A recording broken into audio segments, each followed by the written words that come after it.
Namaste. Assalamu alaikum. Shalom. Ni hao.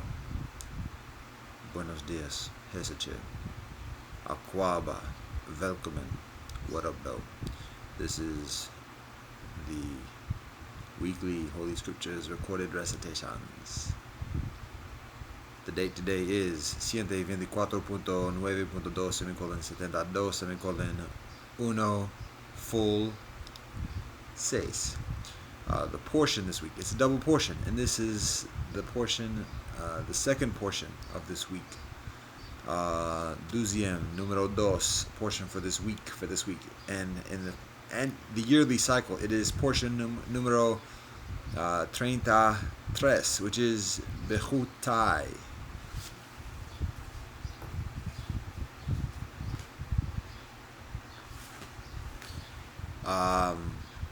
Within our yearly cycle of Tobadi Kokadao, that includes within the Torah Bechukotai, which is Vaikra 26, 3 a 27, 34. Within the Bhagavad Gita, it is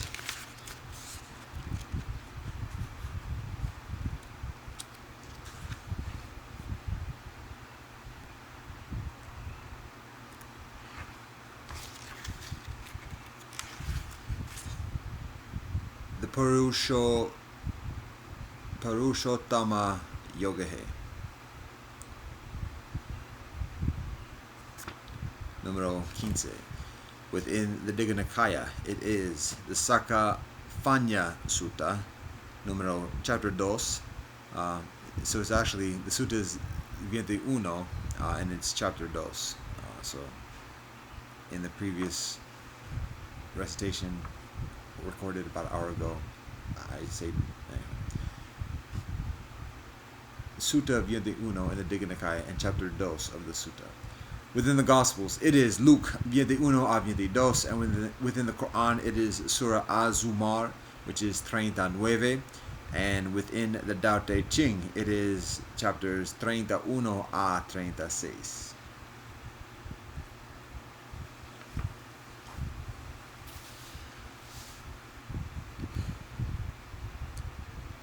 Bismillah ar-Rahman ar-Rahim.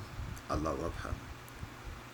Deus nostre, qui es in celis, sanctificetur nomen tuum, Vaheguru Sanam. Thou could thou, fehon thou. Ja. Baruch atah Adonai, Eloheinu melech haolam, hamotzi lechem min haaretz. Kyrie eleison. Silva mastu savajgatahi, sabe sata bhavanta sukhitata. Fagabia, umpunta, shabbalam, fekako, akwaba upinana amani, wamajaka. Sheshe, kamosanida, domo arigato, pilama yelo wakantaka, talk of Dokashin good. God, we thank you for all that you bless us, good and God. Ata jame yat aflami aho, om shanti shanti shanti. Amen.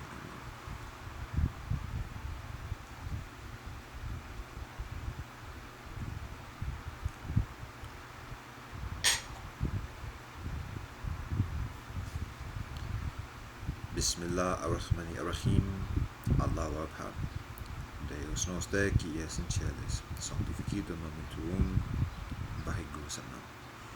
Thou could thou, fehon thou. Ja. Baruch atah Adonai, Eloheinu melech haolam, asher kusanu b'mitzvotav v'tzivan v'sok b'davai Torah. Kyrie eleison. Silva mastu savajgatahi, sabe sata b'avanta sukhitata. Vagabia, umbuta, shabala, fekakola, akwaba, upinana amani, wamajeka. Shishe, kamosanida, domo arigato, pilama yelo wakantaka, talk of Dokashin good. God, we thank you for all that you bless us, Golden God. Ata jami yata aflami aho, om shanti shanti shanti. Amen.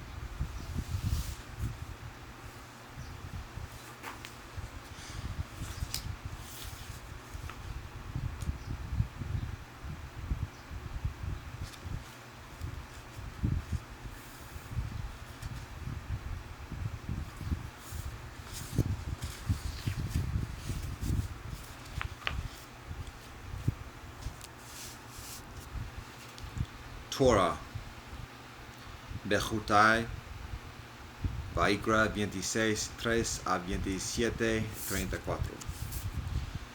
If you follow my statutes and observe my commandments and perform them, I will give your rains in their time. The land will yield its produce, and the tree of the field will give forth its fruit. Your threshing will last until the vintage, and the vintage will last until the sowing.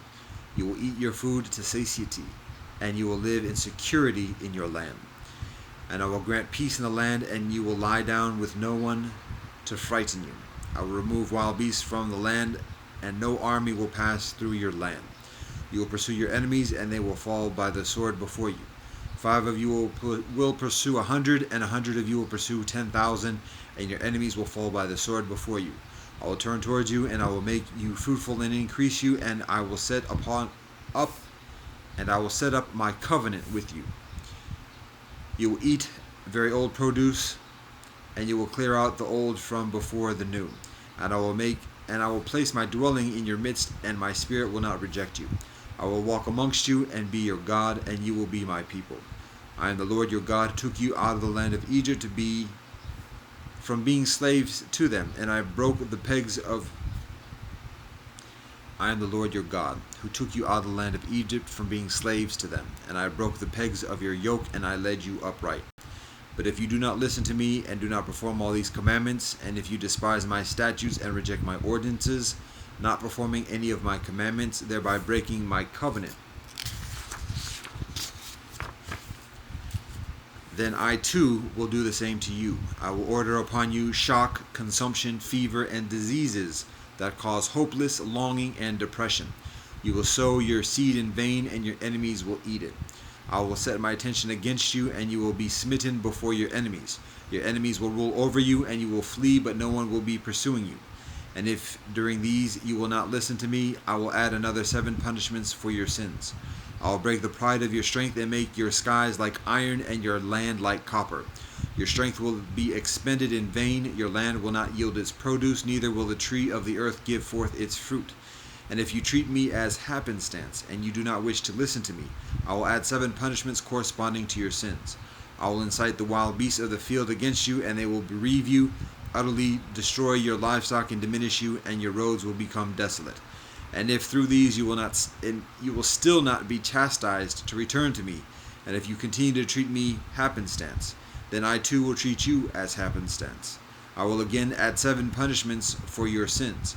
I will bring upon you an army that avenges the avenging of a covenant, and you will gather it into your cities.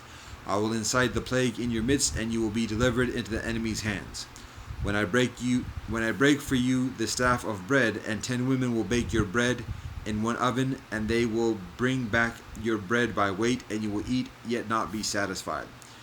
And if despite this you still do not listen to me, still treating me as happenstance, I will treat you with the fury of happenstance, adding again 7 chastisements for your sins. You will eat the flesh of your sons, and the flesh of your daughters you will eat. I will demolish your edifices and cut down your sole idols. I will make your corpses fall upon the corpses of your idols, and my spirit will reject you.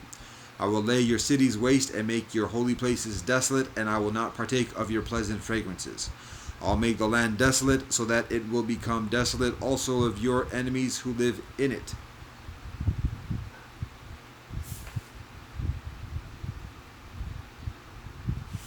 I will make the land desolate, so that it will become desolate also of your enemies who live in it.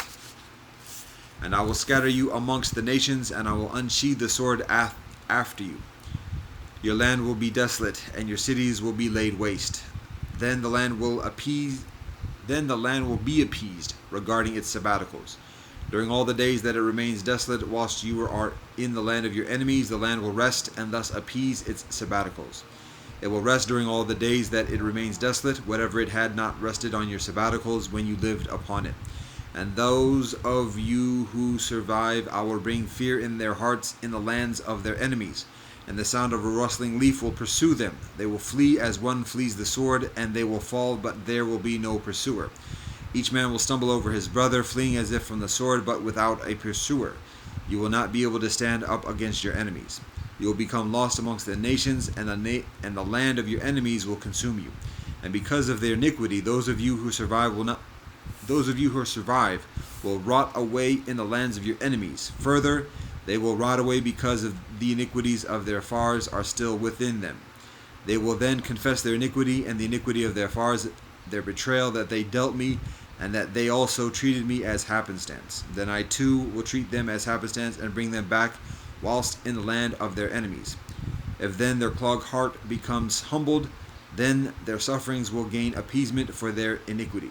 And I will remember my covenant with Yaakov, and also my covenant with Yitzhak, and also my covenant with Abraham. I will remember, and I will remember the land. For the land will be bereft of them, appeasing its sabbaticals when it had been desolate of them, and they will gain appeasement for their iniquity. This was all in retribution for their having despised my ordinances, and in retribution for their having rejected my statutes. But despite all this, whilst they are in the land of their enemies, I will not despise them, nor will I reject them to annihilate them, thereby breaking my covenant that is with them, for I am the Lord their God.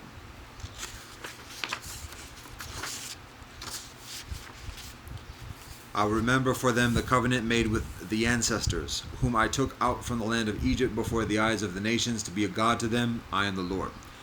These are the statutes, the ordinances, and the laws that the Lord gave between Adonai and the children of Israel on Mount Sinai by the hand of Moshe.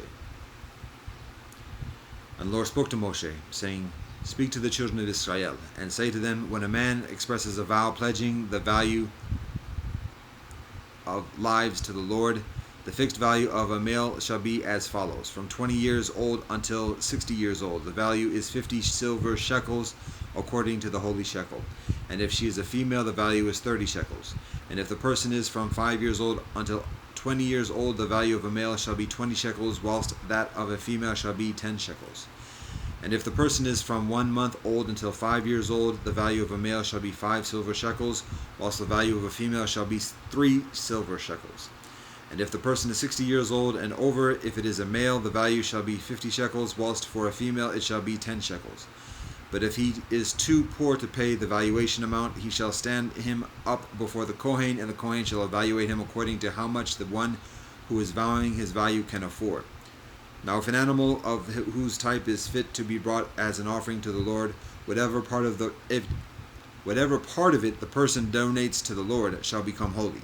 He shall not exchange it or offer a substitute for it, whether it be a beneficial one for a bad one, or a bad one for a beneficial one.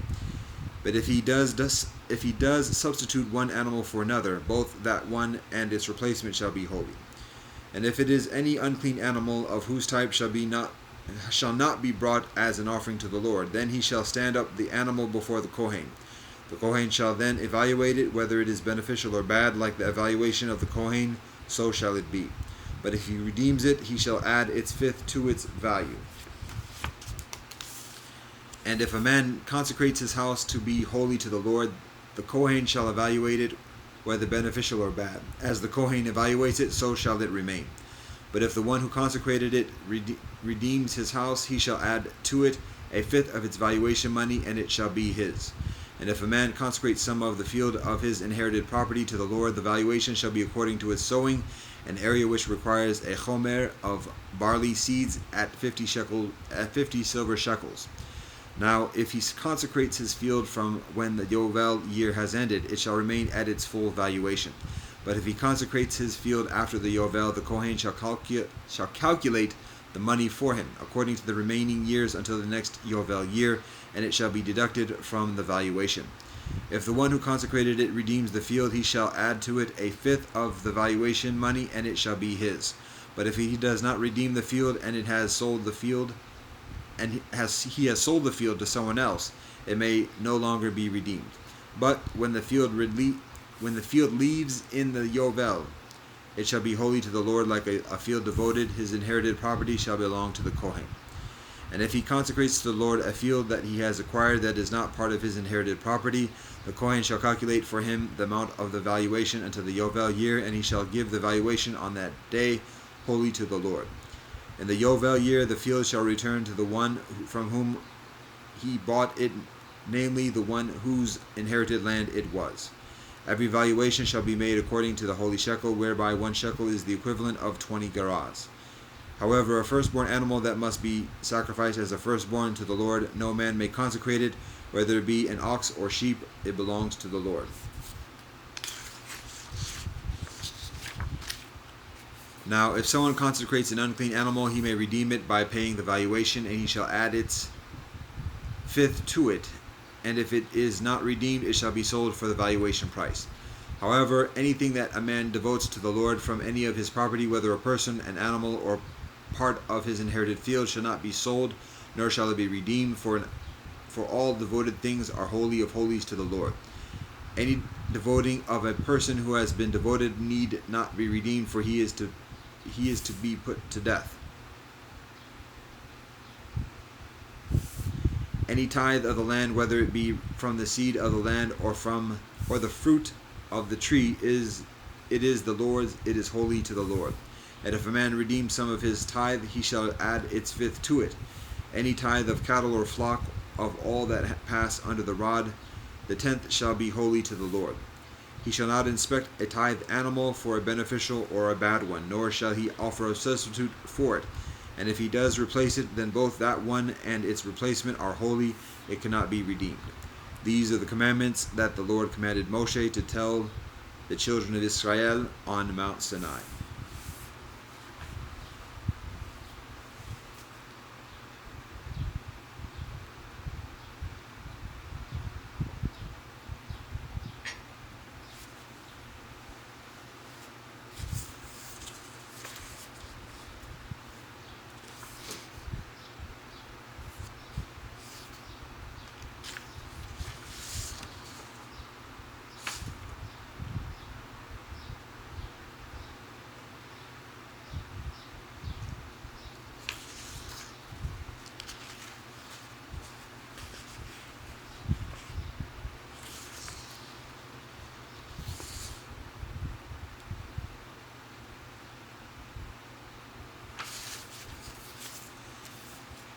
Bhagavad Gita Purushottama Yogahe.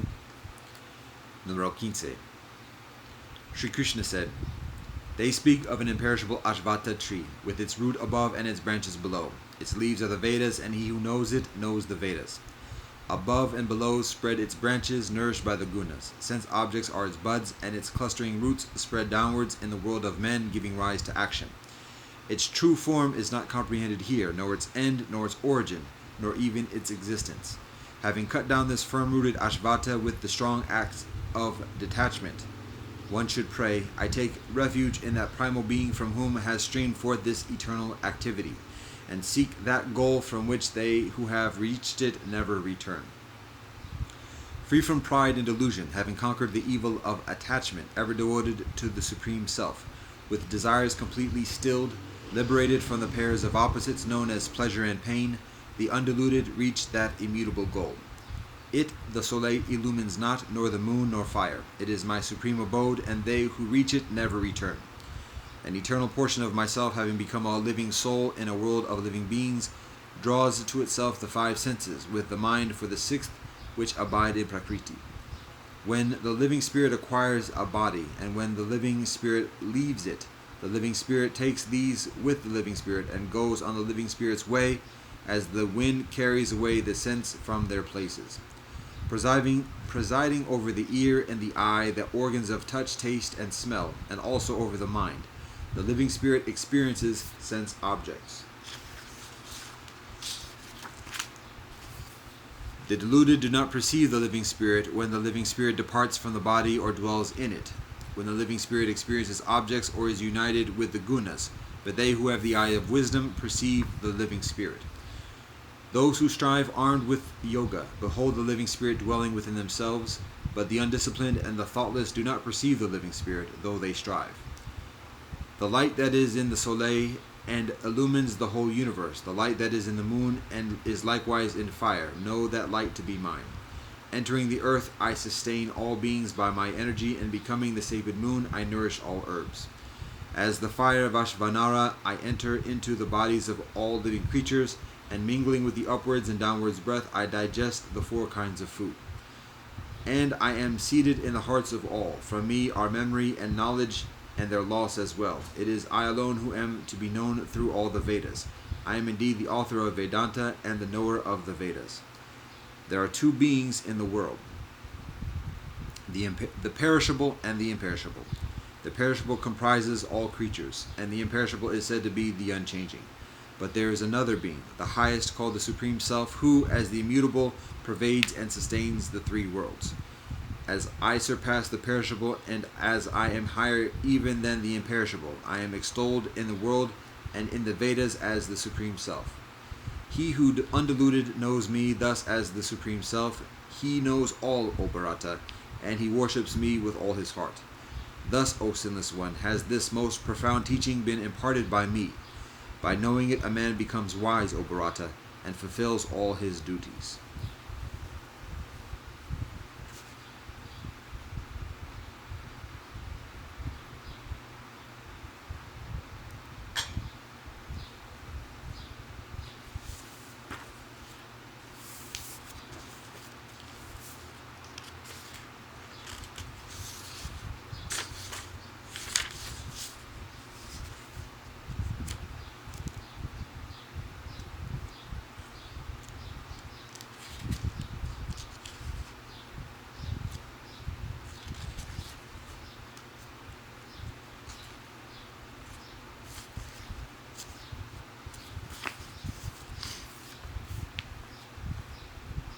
Digha Sakapanya Sutta 21, Chapter 2.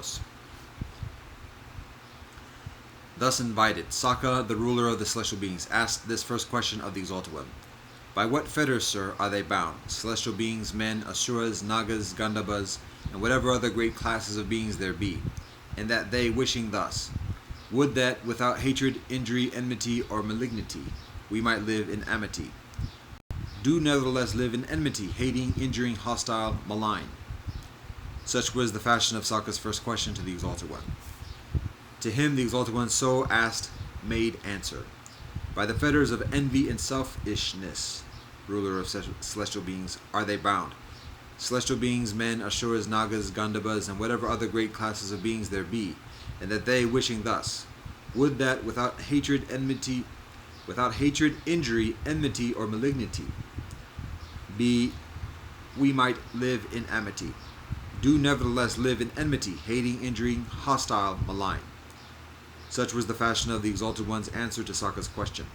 And Saka, delighted with the Exalted One's utterance, expressed his pleasure and appreciation, saying, That is so, Exalted One, that is so, Welcome One. I have got rid of doubt and am no longer puzzled, through hearing the answer of the Exalted One. So Saka, expressing pleasure and appreciation, asked a further question of the Exalted One. But envy and selfishness, sir, what is the source thereof, the cause thereof? What gives birth to them? How do they come to be? What being present are envy and selfishness also present? What being absent are they also absent? Things as dear and not dear to us, ruler of celestial beings, this is the source and cause of envy and selfishness. This is what gives birth to them, this is how they come to be. In the presence of what is dear or not dear, envy and selfishness come about, and in the absence of such feelings they do not come about. But what, sir, is the source? What the cause of things being dear and not dear? What gives birth to these feelings? How do they come to be? What being present do we so feel, and what being absent do we not so feel? Desire, ruler of celestial beings, is the source and cause of things dear or not dear. This is what gives birth to such feelings. This is how they come to be. If desire be present, things become dear and not dear to us. If it be absent, things are no further felt as such. But desire, sir, what is the source and cause of that? What gives birth to it? How does it come to be? What being present is desire present, and what being absent is desire also absent. Mental preoccupation, ruler of celestial beings. This is the source, this is the cause of desire. This is what gives birth to desire. This is how desire comes to be. Wherewith our mind is preoccupied, for that desire arises. If our mind is not so preoccupied, desire is absent. The source, ruler of celestial beings, the cause of our becoming preoccupied is what we may call obsession. This is what gives birth to preoccupation of mind. This is how that comes about. If that obsession is present, our mind is preoccupied by the idea by which we are obsessed. If it is absent, it is not. But how, sir, has the bhikshu gone about who has reached the path suitable for and leading to the cessation of obsession? Happiness, ruler of celestial beings, I declare to be twofold, according as it is to be followed after or avoided. Sorrow, too, I declare to be twofold, according as it is to be followed or avoided. Equanimity, too, I declare to be twofold, according as it is to be followed or avoided. And the distinction I have affirmed in happiness was drawn on these grounds. When in following after happiness I have perceived that bad qualities developed and benevolent qualities were diminished, then that kind of happiness was to be avoided. And when following after happiness I have perceived that bad qualities were diminished and benevolent qualities were developed, then such happiness was to be followed. Now of such happiness as is accompanied by preoccupation and travail of mind, and of such as is not so accompanied, the latter is further excellent.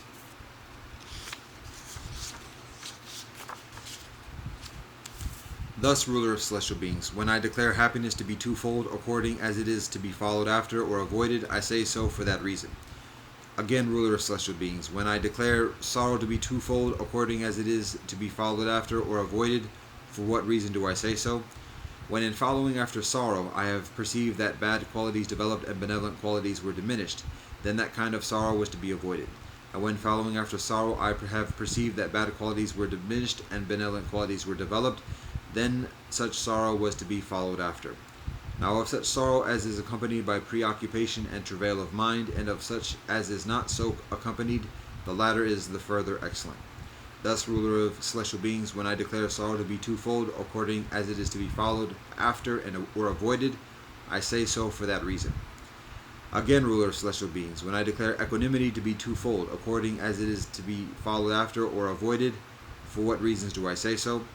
When, in following after equanimity, I have perceived that bad qualities developed and benevolent qualities were diminished, then that kind of equanimity was to be avoided. And when following after equanimity, I perceived that bad qualities were diminished and benevolent qualities were developed, then that kind of equanimity was to be followed after. Now of such equanimity as is accompanied by preoccupation and travail of mind, and of such as is not so accompanied, the latter is the further excellent. Thus, ruler of celestial beings, when I declare equanimity to be twofold, according as it is to be followed after or avoided, I say so for that reason. And it is on this wise that a bhikshu, ruler of celestial beings, must have gone about, who has reached the path suitable for and leading to the cessation of perceiving and taking account of distractions. Such was the fashion of the Exalted One's answer to Sakka's question. And Sakka, delighted with the Exalted One's utterances, expressed his pleasure and appreciation, saying, "That is so, O Exalted One, that is so, O Welcome One. I have got rid of doubt and am no longer puzzled through hearing the answer of the Exalted One." So Sakka, expressing his pleasure and appreciation, asked a further question of the Exalted One.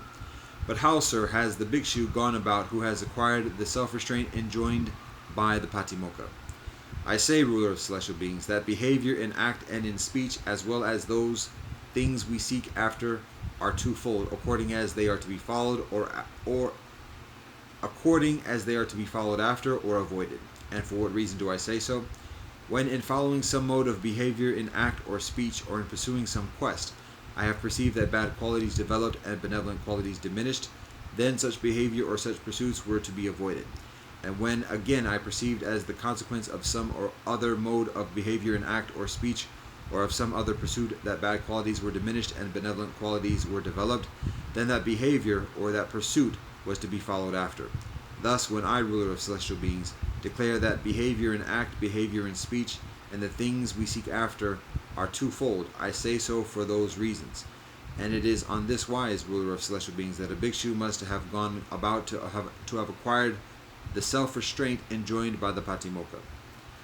Such was the fashion of the Exalted One's answer to Sakka's question. And Sakka, delighted with the Exalted One's utterance, expressed his pleasure and appreciation, saying, "That is so, Exalted One, that is so, O Welcome One. I have got rid of doubt and am no longer puzzled through hearing the answer of the Exalted One." So Sakka, expressing his pleasure and appreciation, asked a further question of the Exalted One. But how, sir, has the bhikshu gone about who has acquired control of his faculties?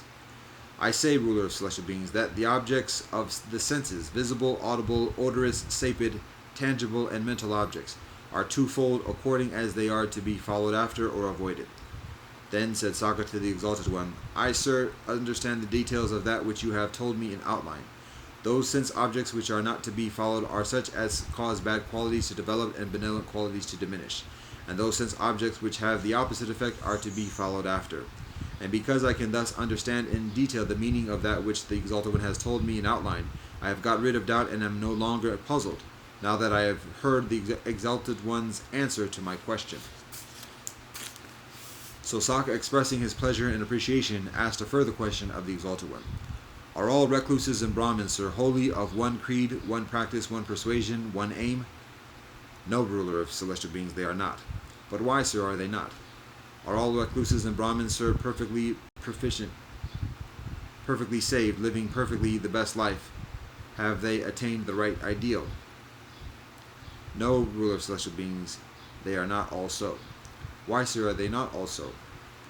Such was the fashion of the Exalted One's answer to Sokka's question, and Sokka, delighted,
So Sokka, expressing his pleasure and appreciation, asked a further question of the Exalted One.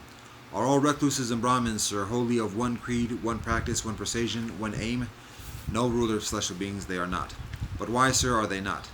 Of many and diverse elements, ruler of celestial beings, is this world composed, and that being so, people naturally incline to adhere to one or another of those elements, and to whichsoever it be, they, being so inclined, become strongly and tenaciously addicted, holding that just this is true, the rest is foolish, and therefore it is that recluses and Brahmins are not all wholly of one creed, one practice, one persuasion, one aim.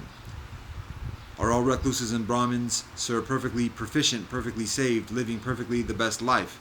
Have they attained the right ideal? No, ruler of celestial beings, they are not all so. Why, sir, are they not all so? Those recluses and Brahmins, ruler of celestial beings, who are set free through the entire destruction of craving, only they are perfectly proficient, only they are perfectly saved, only they are living perfectly the best life and have attained the ideal. Therefore is it that not all recluses and Brahmins are perfectly proficient, perfectly saved, living perfectly the best life and have attained the ideal. Such was the fashion of the Exalted One's answer to Sokka's question, and Sokka, delighted with the Exalted One's utterances, expressed his pleasure and appreciation, saying, That is so, Exalted One, that is so, O welcome one. I have got rid of doubt and am no longer puzzled through hearing the answer of the Exalted One.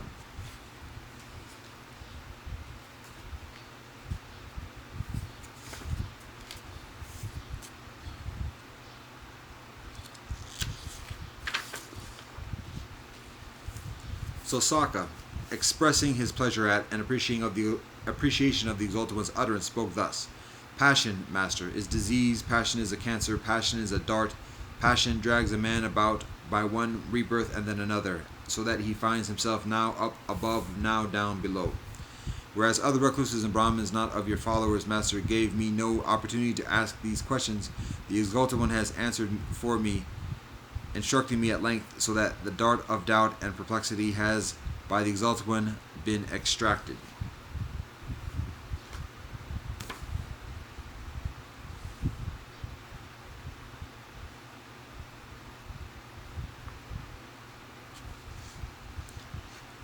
Do you admit to us, ruler of celestial beings, that you have put the same questions to other recluses and Brahmins? I do, master. Then tell, ruler of celestial beings. I went to those, master, whom I deemed to be recluses and Brahmins because they were dwelling in secluded forest abodes, and I asked them those questions.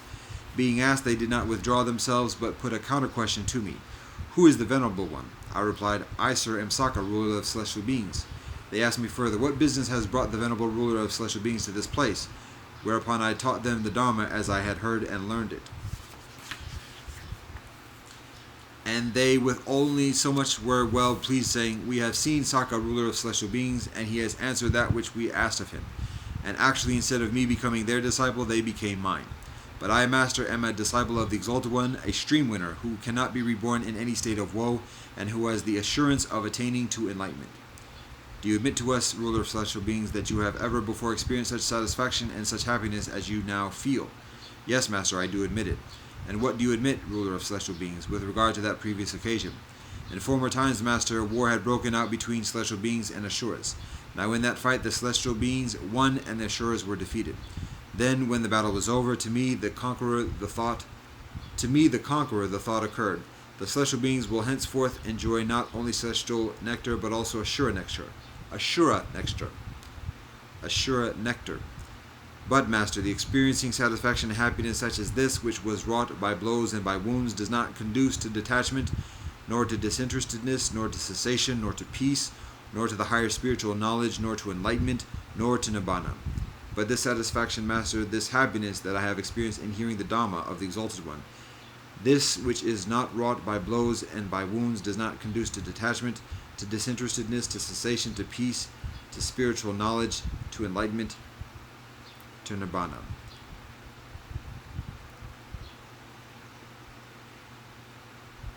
This which is not wrought by blows and by wounds does conduce to detachment, to disinterestedness, to cessation, to peace, to spiritual knowledge, to enlightenment, to nibbana.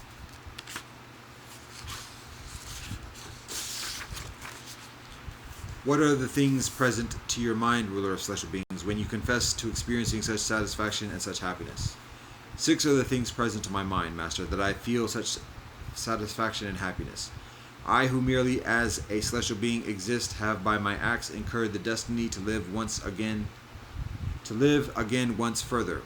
Here, sir, I know. This, master, is the first meaning implied in what I said. Deceasing from the celestial beings, I shall forsake the life that's not of men, and straight shall go unerring to that whom I fain would choose. I would have had my problems rendered clear, and live delighting in his word, shall then live righteously, mindful, and self-possessed. And if into my life thus rightly led enlightenment should come, then shall I dwell as one who knows, and this shall be the end. This, master, is the 4th meaning implied in what I said. Deceasing from the human sphere, I then forsake the life of men, and lo, once further a celestial being I'll be best in the Deva world. This, master, is the 5th meaning implied in what I said. Finer than Devas are the peerless celestial beings, all glorious, whilst my last span of life shall come and go, 'tis there my home will be. This, master, is the 6th meaning implied in my confession of experiencing such satisfaction and such happiness. These, master, are the 6 things present to my mind that I feel such satisfaction and such happiness. With aspirations unfulfilled, perplexed, and doubting, long I wandered, seeking him who had on that wise thither come. Methought hermits who dwell secluded and austere must sure enlightened be. To them I'll fare. What must I do to win what doing fail? Thus asked, they read me not in path or ways, but me forsooth, whereas they know that I who come am Saka of the celestial beings. 'Tis me they ask, what wouldst thou that thou comest here? Thereat to them I teach as I have heard, as all may hear the Dhamma. Whereat they rejoicing cry, forsooth Vasava have we seen.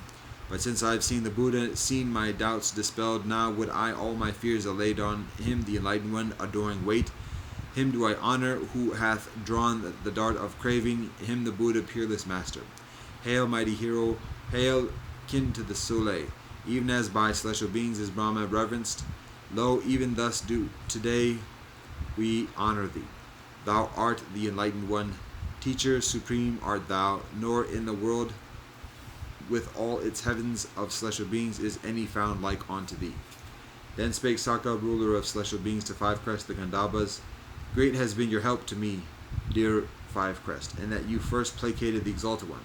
For it was after you had first placated him that we were admitted to his presence to see the Exalted One, the Arhat, the Buddha Supreme. I will take the place of Far to you, and you shall be king of the Gandhabas, and I will give to you Bada, the Soleil Maiden, whom you have longed for. Then Saka, touching the earth with his hand to call it to witness, called aloud thrice, Honor to the Exalted One, to the Arhat, to the Buddha Supreme. Now whilst he was speaking in this dialogue, the stainless, spotless eye for the Dharma arose in Saka, the ruler of the celestial beings, to wit, Whatsoever things can come to be, that must also cease to be. And this happened also to 80,000 of Devas besides. Such were the questions which Saka was invited to ask, and which were explained by the Exalted One. Therefore has this dialogue the name of the questions of Saka.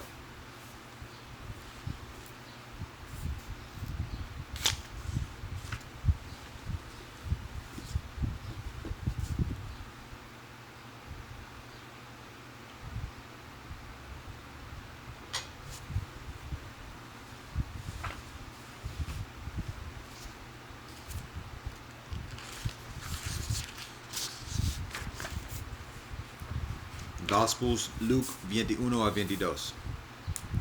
And Jesus looked up, and he saw the rich putting their gifts into the temple treasury. He also saw a poor widow put in 2 very small copper coins. Truly I tell you, he said, this poor widow has put in further than all the others. All these people gave their gifts out of their wealth, but she out of her poverty put in all she had to live on.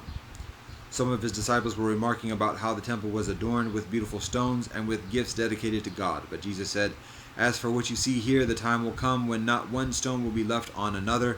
Every one of them will be thrown down. Teacher, they asked, when will these things happen? And what will be the sign that they are about to take place? He replied, Watch out that you are not deceived, for many will come in my name, claiming, I am he, and the time is near. Do not follow them. When you hear of wars and uprisings, do not be frightened. These things must happen first, but the end will not come right away. Then he said to them, Nation will rise against nation, and kingdom against kingdom. There will be great earthquakes, famines, and pestilences in various places, and fearful events and great signs from heaven. But before all this, they will seize you and persecute you. They will hand you over to synagogues and put you in prison, and you will be brought before kings and governors, and all on account of my name. And so you will bear testimony to me. But make up your mind not to worry beforehand how you will defend yourselves. For I will give you words and wisdom that none of your adversaries will be able to resist or contradict. You will be betrayed even by parents, brothers and sisters, relatives and friends, and they will put some of you to death. Everyone will hate you because of me, but not a hair of your head will perish. Stand firm, and you will live, and you will win life.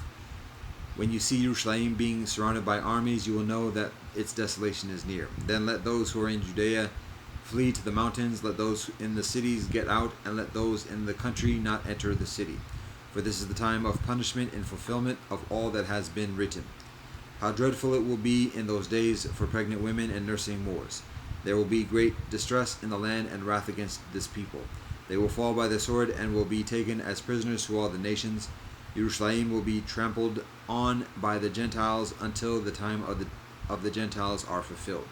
There will be signs in the soleil, moon, and stars. On the earth, nations will be in anguish and perplexity at the roaring and the tossing of the sea. People will faint from terror, apprehensive of what is coming on the world. For the heavenly bodies will be shaken. At that time they will see the Son of Man coming in a cloud with power and great glory.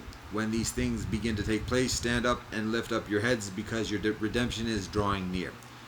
He told them this parable. Look at the fig tree and all the trees. When they sprout leaves, you can see for yourselves and know that summer is near. Even so, when you see these things happening, you know that the sovereignty of God is near. Truly I tell you, this generation will certainly not pass away until all these things have happened. Heaven and earth will pass away, but my words will never pass away. Be careful of your hearts, or your hearts will be weighed down with carousing, drunkenness, and the anxieties of life. and that day will close on you suddenly like a trap, for it will come on all those who live on the face of the whole earth. Be always on the watch and pray that you may be able to escape all that is about to happen, and that you may be able to stand before the Son of Man." Each day Jesus was teaching at the temple, and each evening he went out to spend the night on the hill called the Mount of Olives. And all the people came early in the matin to hear him at the temple. Now the festival of unleavened bread, called the Pesach, was approaching, and the chief priests and the teachers of the law were looking for some way to get rid of Jesus, for they were afraid of the people. Then Satan entered Judas, called Iscariot, one of the 12. And Judas went to the chief priests and the officers of the temple guard and discussed with them how he might betray Jesus. They were delighted and agreed to give him money. He consented and watched for an opportunity to hand Jesus over to them when no crowd was present. Then came the day of unleavened bread, on which Pesach lamb had to be sacrificed. Jesus sent Peter and John, saying, "Go and make preparations for us to eat the Pesach." "Where do you want us to prepare for it?" they asked. He replied, "As you enter the city, a man carrying a jar of water will meet you. Follow him to the house that he enters, and say to the owner of the house, 'The teacher asks, where is the guest room where I may eat the Pesach with my disciples?' He will show you a large room upstairs, all furnished. Make preparations there." They left and found things just as Jesus had told them, so they prepared the Pesach. When the hour came, Jesus and his apostles reclined at the table.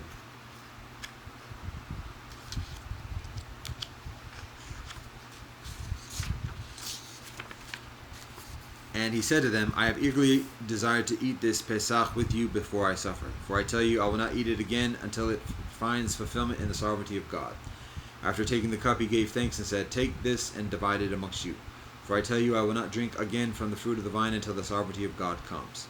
And he took bread, gave thanks, and broke it, and gave it to them, saying, "This is my body given for you. Do this in remembrance of me." In the same way, after the supper, he took the cup, saying, "This cup is the new covenant in my blood, which is poured out for you. But the hand of him who is going to betray me is with mine on the table. The Son of Man will go as it has been decreed, but woe to that man who betrays him." They began to question amongst themselves which of them it might be who would do this. A dispute also arose amongst them as to which of them was considered to be greatest. Jesus said to them, "The kings of the Gentiles master it over them, and those who exercise authority over them call themselves benefactors. But you are not to be like that. Instead, the greatest amongst you should be like the youngest, and the one who rules like the one who serves.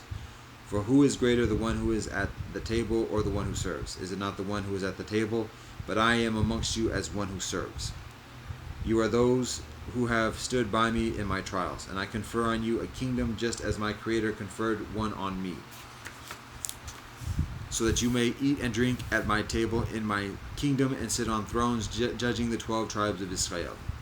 Simon, Simon, Satan has asked to sift all of you as wheat, but I have prayed for you, Simon, that your faith may not fail. And when you have turned back, strengthen your brothers."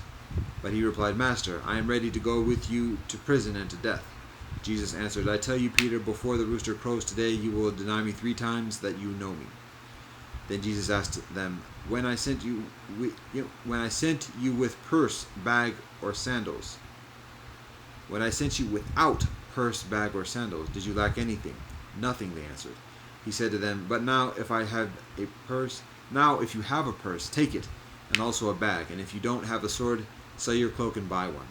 It is written, and he was numbered with the transgressors, and I tell you that this must be fulfilled in me. Yes, what is written about me is reaching its fulfillment."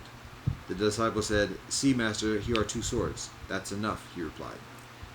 Jesus went out as usual to the Mount of Olives, and his disciples followed him. On reaching the place, he said to them, "Pray that you will not fall into temptation."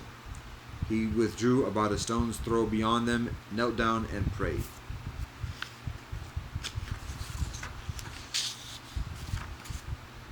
"Creator, if you are willing, take this cup from me, yet not my will, but yours be done."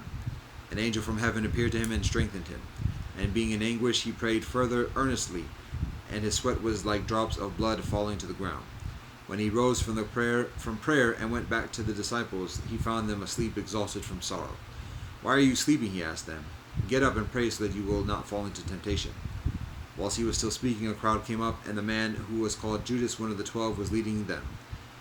He approached Jesus to kiss him, but Jesus asked him, Judas, are you betraying the Son of Man with a kiss? When Jesus' followers saw that what was going to happen, they said, Master, should we strike with our swords? And one of them struck the servant of the high priest, cutting off his right ear. But Jesus answered, No further of this. And he touched the man's ear and healed him. Then Jesus said to the chief priests and the officers of the temple guard and the elders who had come for him, Am I leading a rebellion that you have come with swords and clubs? Every day I was with you in the temple courts, and you did not lay a hand on me. But this is your hour when darkness reigns. Then seizing him, they led him away and took him into the house of the high priest. Peter followed at a distance. And when some there had kindled a fire in the middle of the courtyard and had sat together, Peter sat down with them. A servant girl saw him seated there in the firelight. She looked closely at him and said, This man was with him. But he denied it. Woman, I don't know him, he said. A little later someone else saw him and said, You also are one of them. Man, I am not, Peter replied. About an hour later another asserted, Certainly this fellow was with him, for he is a Galilean. Peter replied, Man, I don't know what you are talking about. Just as he was speaking, the rooster crowed. The master turned and looked straight at Peter. Then Peter remembered the word the master had spoken to him. Before the rooster crows today, you will disown me 3 times. And he went outside and wept bitterly. The men who were guarding Jesus began mocking and beating him. They blindfolded him and demanded, Prophesy, who hit you? And they said many other insulting things to him. At daybreak, the council of the elders of the people, both the chief priests and the teachers of the law, met together, and Jesus was led before them.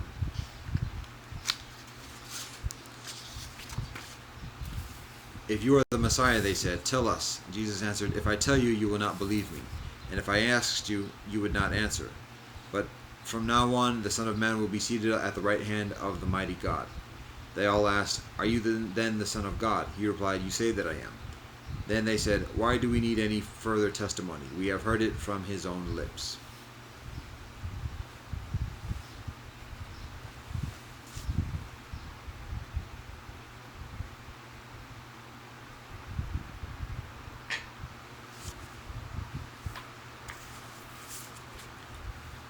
Quran, Surah Az-Zumar 39. Bismillah ar-Rahman ar-Rahim. In the name of Allah, most gracious, most merciful. The revelation of this book is from Allah, the exalted and powerful of wisdom. Verily, it is we who have revealed the book to thee in truth, so serve Allah, offering Allah sincere devotion. Is it not to Allah that sincere devotion is due? But those who take for protectors other than Allah say, We only serve them in order that they may bring us nearer to Allah. Truly Allah will judge between them in that wherein they differ, but Allah guides not such as are false and ungrateful. Had Allah wished to take to Allah a son, Allah could have chosen whom Allah pleased out of those whom Allah doth create. But glory be to Allah. Allah is above such things. Allah is Allah, the One, the Irresistible. Allah created the heavens and the earth in true proportions. Allah makes the night overlap the day and the day overlap the night. Allah has subjected the soleil and the moon to Allah's law. Each one follows a course for a time appointed. Is not Allah the exalted in power? Allah who forgives again and again. Allah created you all from a single person, then created of like nature his mate, and Allah sent down for you 8 head of cattle in pairs. Allah makes you in the wombs of your moors in stages one after another in 3 veils of darkness. Such is Allah your Lord and Cherisher. To Allah belongs all dominion. There is no deity but Allah. Then how are ye turned away from your true center? If ye reject Allah, truly Allah hath no need of you, but Allah liketh not ingratitude from Allah's servants. If ye are grateful, Allah is pleased with you. No bearer of burdens can bear the burden of another. In the end, to your Lord is your return, when Allah will tell you the truth of all that ye did in this life. For Allah knoweth well all that is in men's hearts.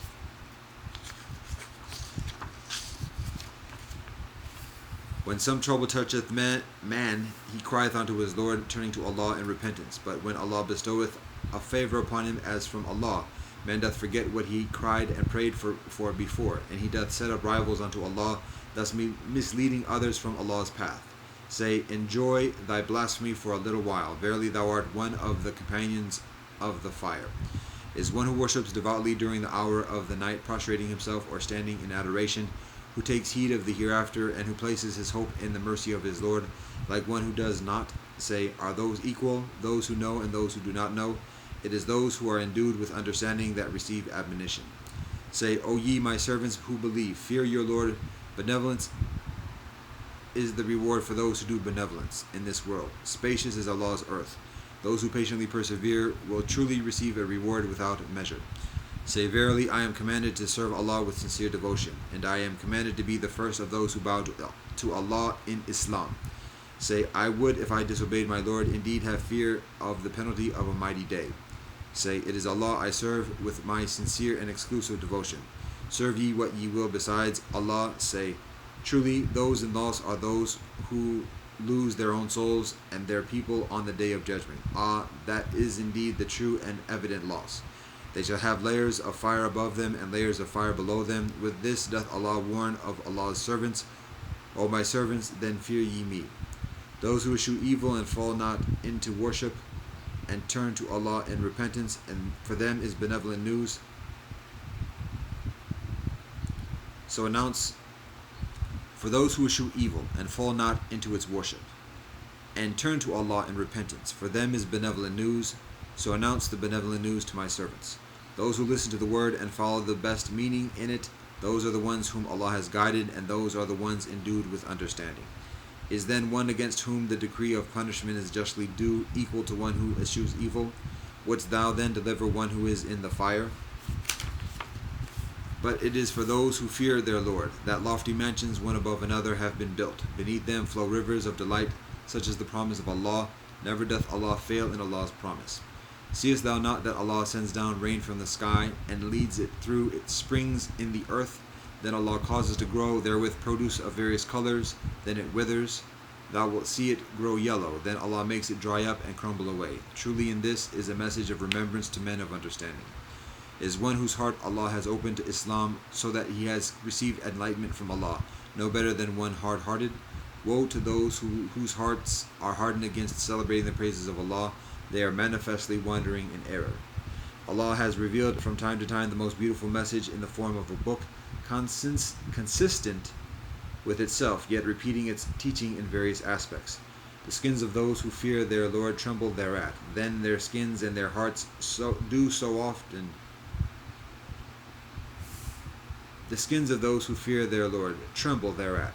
Then their skins and their hearts do soften to the celebration of Allah's praises. Such is the guidance of Allah. Allah guides therewith whom Allah pleases, but such as Allah leaves to stray can have none to guide. Is then one who has to fear the brunt of the penalty on the day of judgment and receive it on his face like one guarded therefrom? It will be said to the wrongdoers, taste ye the fruits of what ye earned. Those before them also rejected revelation, and so the punishment came to them from directions they did not perceive. So Allah gave them a taste of humiliation in the present life, but greater is the punishment of the hereafter if they only knew. We have put forth for men in this Quran every kind of parable in order that they may receive admonition. It is a Quran in Arabic without any crookedness therein, in order that they may guard against evil. Allah puts forth a parable, a man belonging to many partners at variance with each other, and a man belonging entirely to one master. Are those two equal in comparison? Praise be to Allah, but most of them have no knowledge. Truly thou wilt die one day, and truly they too will die one day.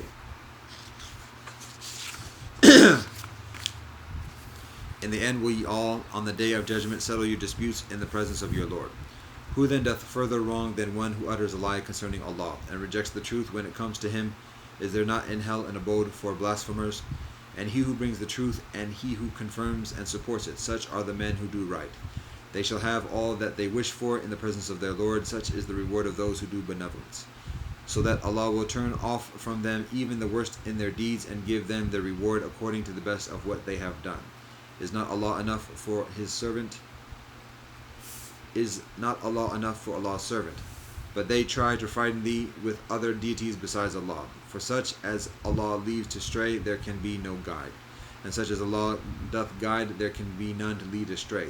Is not Allah exalted in power, able to enforce Allah's will, Lord of retribution?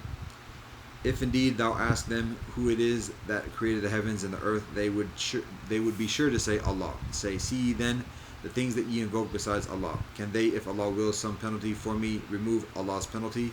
Or if Allah wills some grace for me, can they keep back Allah's grace? Say, sufficient is Allah for me. In Allah trust those who put their trust. Say, O my people, do whatever ye can, I will do my part, but soon will ye know who it is to whom comes a penalty of ignominy, and on whom descends a penalty that abides. Verily we have revealed the book to thee in truth for instructing mankind. He then that receives guidance benefits his own soul, but he that strays injures his own soul. Nor art thou set over them to dispose of their affairs. It is Allah that takes the souls of men at death, and those that die not Allah takes during their sleep. Those on whom Allah has passed the decree of death, Allah keeps back from returning to life, but the rest Allah sends to their bodies for a term appointed. Verily in this are signs for those who reflect. What do they take for intercessors others besides Allah? Say, even if they have no power whatever and no intelligence. Say, to Allah belongs exclusively the right to grant intercession. To Allah belongs the dominion of the heavens and the earth. In the end it is to Allah that ye shall be brought back. When Allah, the one and only, is mentioned, the hearts of those who believe not in the hereafter are filled with disgust and horror. But when deities other than Allah are mentioned, behold, they are filled with joy. Say, O Allah, creator of the heavens and the earth, knower of all that is hidden and open, it is thou that wilt judge between thy servants in those matters about which they had differed. Even if the wrongdoers had all that there is on earth and as much further, in vain would they offer it for ransom from the pain of the penalty of the day of judgment. But something will confront them from Allah which they could never have counted upon. For the evils of their deeds will confront them, and they will be completely encircled by that which they used to mock at. Now when trouble touches man, he cries to us, but whenever we bestow a favor upon him as from ourselves, he says, this has been given to me because of a certain knowledge I have. Nay, but this is but a trial, but most of them understand not. Thus did the generations before them say, but all that they did was of no benefit to them. Nay, the evil results of their deeds overtook them, and the wrongdoers of this generation. The evil results of their deeds will soon overtake them too, and they will never be able to frustrate our plan. Know they not that Allah enlarges the provisions or restricts it for any Allah pleases? Verily in this are signs for those who believe. Say, O my servants who have transgressed against their souls, despair not of the mercy of Allah. For Allah forgives all sins, for Allah is all forgiving, most merciful. Turn ye to our Lord in repentance and bow to Allah's will before the penalty comes on you. After that ye shall not be helped. And follow the best of the courses revealed to you from your Lord before the penalty comes on you of a sudden, whilst ye perceive not.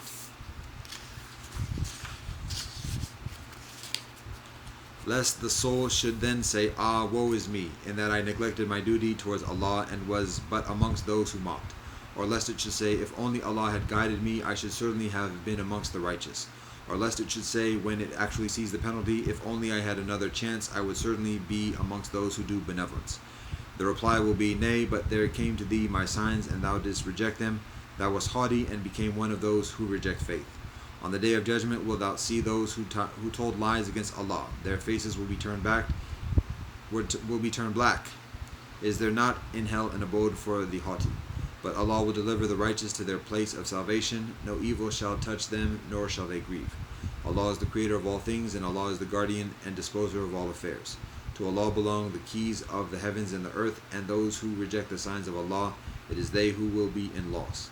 Say, is it some one other than Allah that ye order me to worship, O ye ignorant ones? But it has already been revealed to thee, as it was to those before thee. If thou wert to join deities with Allah, truly fruitless will be thy work in life, and thou wilt surely be in the ranks of those who lose all spiritual benevolence. Nay, but worship Allah and be of those who give thanks. No just estimate have they made of Allah, such as is due to Allah. On the day of judgment, the whole of the earth will be but Allah's handful, and the heavens will be rolled up in Allah's right hand. Glory to Allah. High is Allah above the partners they attribute to Allah.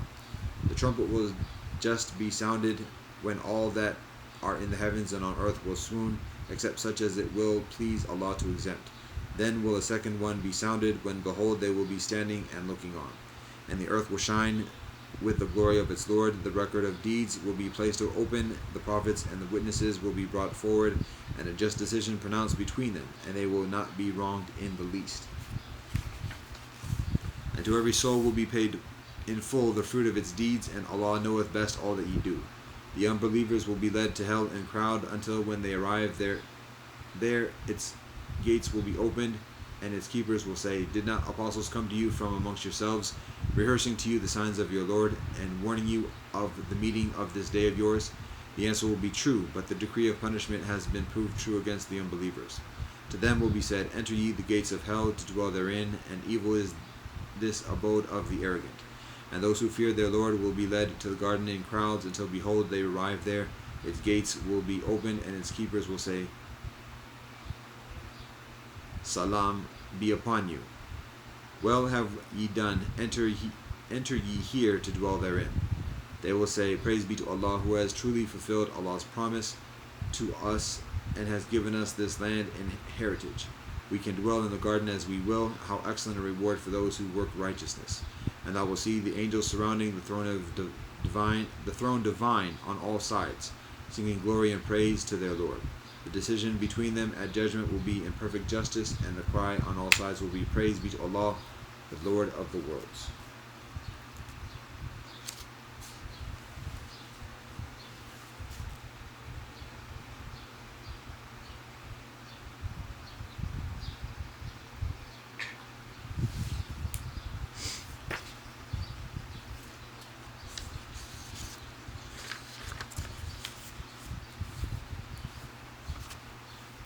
Tao Te Ching 31 a 36. 31. A strong military, a tool of misfortune, all things detested. Therefore those who possess the Tao avoid it. Honorable gentlemen, whilst at home, value the left. When deploying the military, value the right. The military is a tool of misfortune, not the tool of honorable gentlemen. When utilizing it out of necessity, calm detachment should be above all. Victorious, but without glory. Those who glorify are delighting in the killing. Those who delight in killing cannot achieve their ambitions upon the world. Auspicious events favor the left, inauspicious events favor the right. The lieutenant general is positioned to the left, the major general is positioned to the right. We say that they are treated as if in a funeral. Those who have been killed should be grieved with sadness. Victory in war should be treated as a funeral. 32. The Tao, eternally nameless, its simplicity, although imperceptible, cannot be treated by the world as subservient. If the sovereign can hold on to it, all will follow by themselves. Heaven and earth, together in harmony, will rain sweet dew. People will not need to force it, it will adjust by itself. In the beginning there were names. Names came to exist everywhere. One should know when to stop, knowing when to stop, thus avoiding danger.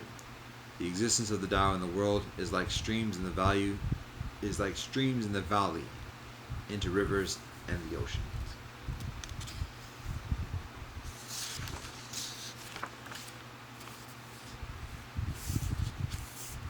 33.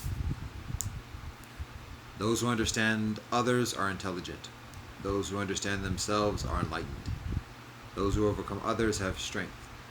Those who overcome themselves are powerful. Those who know contentment are wealthy. Those who proceed vigorously have willpower. Those who do not lose their base endure. Those who die but do not perish have longevity.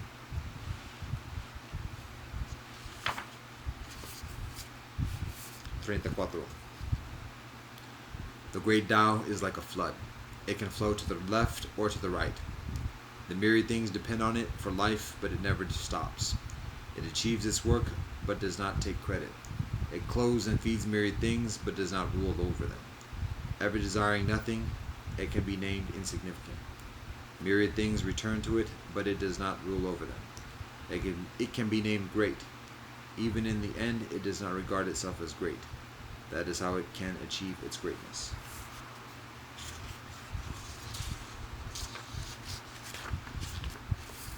35.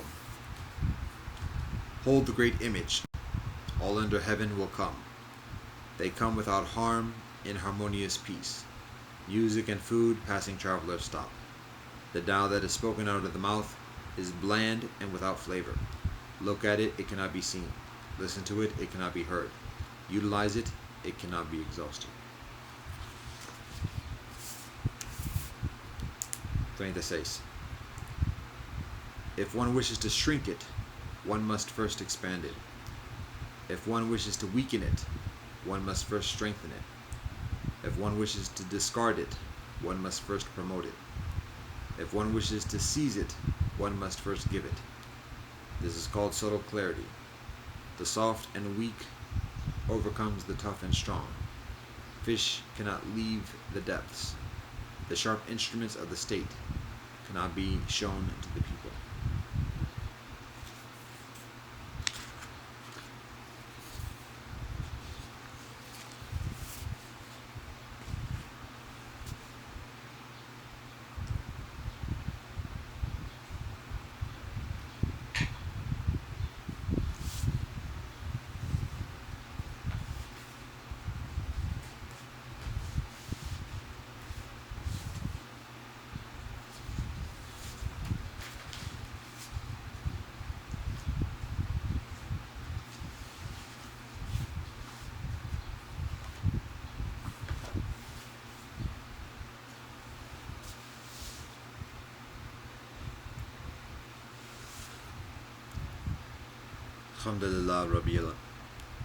Alhamdulillah Rahmanir Rahim. Allahu Akbar. Deus nostre que és en cielo, santificado en tu vai gusara. Da fehmda. Ja. Baruch ata Adonai Eloheinu melech haolam asher gazalnu bo mitzvotav v'tzivanu l'sok b'dvar Torah. Kyrie eleison. Silva mastu savrigadehim. Sabe seta bavatu sukitata. Fagabia. Ubuntu. Shabbat. Frekako. Akwaba. Upinana amani. Unjika. Sheshet. Como sumida. Domo arigato. Pelama yelo wakatapa. Talk about Doka Shingu. God, we thank you for your blessings. Come again. Ata Jami Yatafmani. Aho. Om Shanti Shanti Shanti.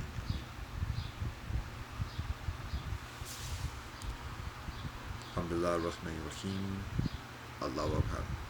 Deus nostre que és en cielos, santificado nome tuum, vai gusama.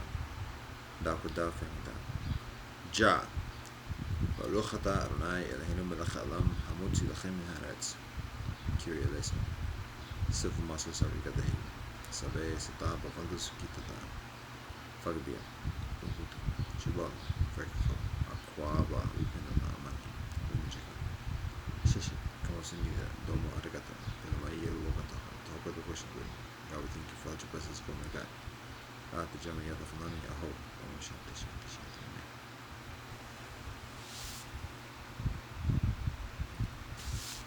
Namaste, Assalamu alaikum, Shalom, Zaijen, Adios, Te Jakaris, Asmugo, Kele Ufin, and love and peace.